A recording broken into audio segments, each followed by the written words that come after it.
Привет, Internet, and welcome, dear viewer. This channel is dedicated to creepy content from the Russian-speaking post-Soviet internet space. I hope you enjoy these stories, some possibly fictional, while others are absolutely true. Let's get started. Hello, reader. You must be quite the night owl to be reading my story. I won't lie, you won't be the first to hear it. I've told it to a few of my friends. Some believed it, others didn't. So it was the year 1984. Uzbekistan, a small town about 200 kilometers from Tashkent. Angren, the Valley of Death. In truth, there was nothing particularly scary about the town, just that it wasn't a very pleasant place. Mountains everywhere. It felt like they were looming over us, ready to crush us.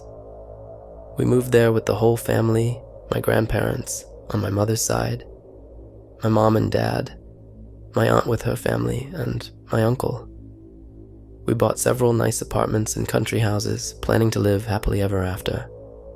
5 quiet, peaceful years passed. The family's income was well above average. My mother worked at the city executive committee. My father taught military training at the local school. I was in the 6th grade, and then it started. First, ants began appearing in the house. Thousands of them.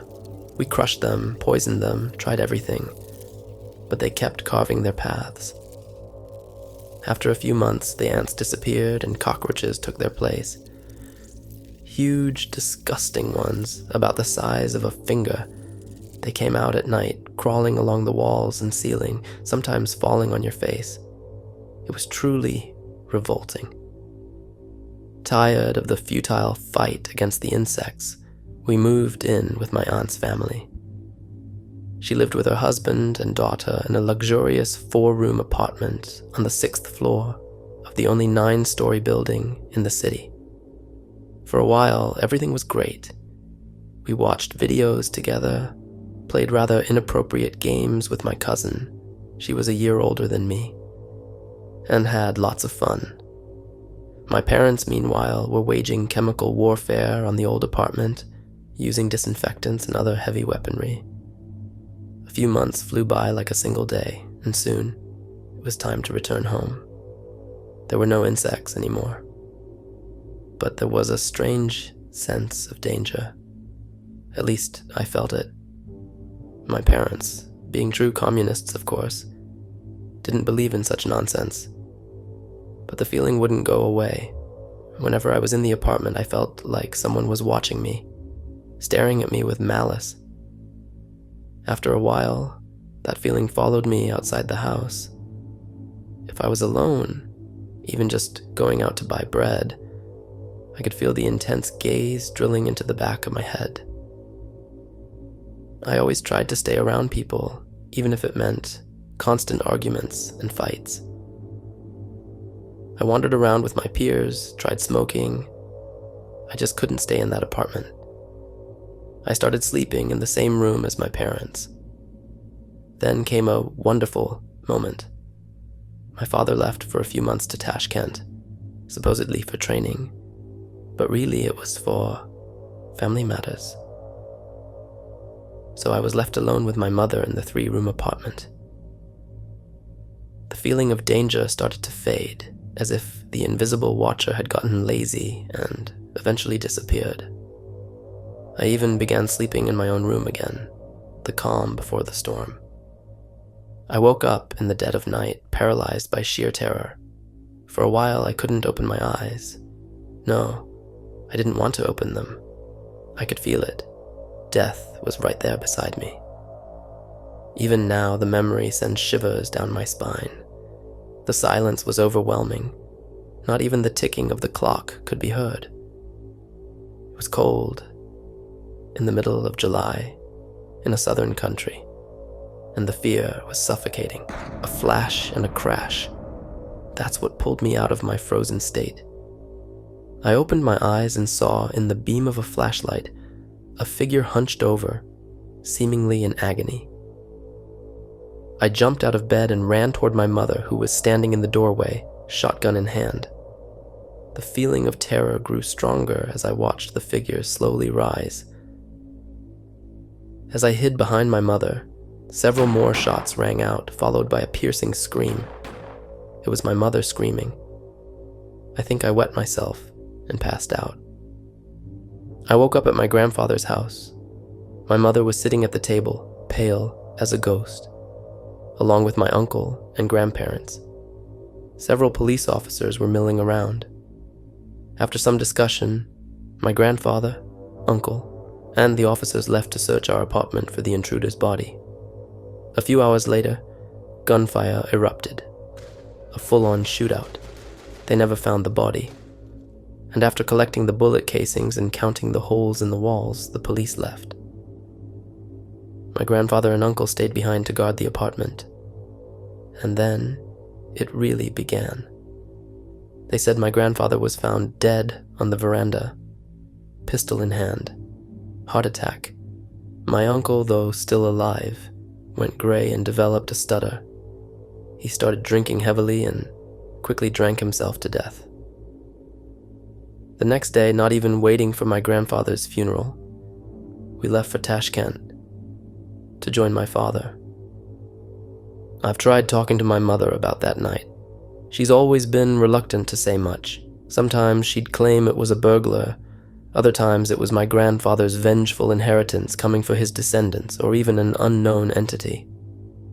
Once, she mentioned that she had shot the thing at least twice. Only one hole from the shotgun was found in the wall. My grandfather had emptied 2 magazines, 40 rounds. Years have passed, and I've long since moved out. But I don't go anywhere, not even to the bathroom, without a knife. Though, to be honest, I don't think a knife would help me if it came back. I'm married to a military man, and due to his service, we often move from place to place. This story happened in the city of Stavropol over a year ago. At that time, my son was 1 year and 2 months old. We rented an apartment from an elderly couple, nice people, for a small amount of money. It was a 3-room apartment, but one room was closed off, with the owner's belongings, so we were left with 2 rooms to use. The apartment was quite old, but livable. My son slept in one room, and my husband and I in the other. As I mentioned, my husband is in the military, so he leaves early and comes home late, either on assignment or in duty shifts, so he often doesn't stay home at night. About a week after we moved in, I started noticing some strange things. I'd be washing dishes in the kitchen, and out of the corner of my eye, I'd feel like someone was standing behind me. I'd turn around. No one was there, but the uneasy feeling lingered. And then it got worse. My husband left for another training exercise, and I was left alone in the apartment with my son. On the 3rd night, my child began waking up several times during the night, screaming his lungs out. I had never heard him scream like that before, not even when he was younger and in pain. Naturally, I'd come in, calm him down, and he'd fall back asleep. One evening, I decided to let my son sleep with me. That night, my son woke me up, not with crying, but with whispering. A 1-year-old child, whispering, "Mama, mama, boba."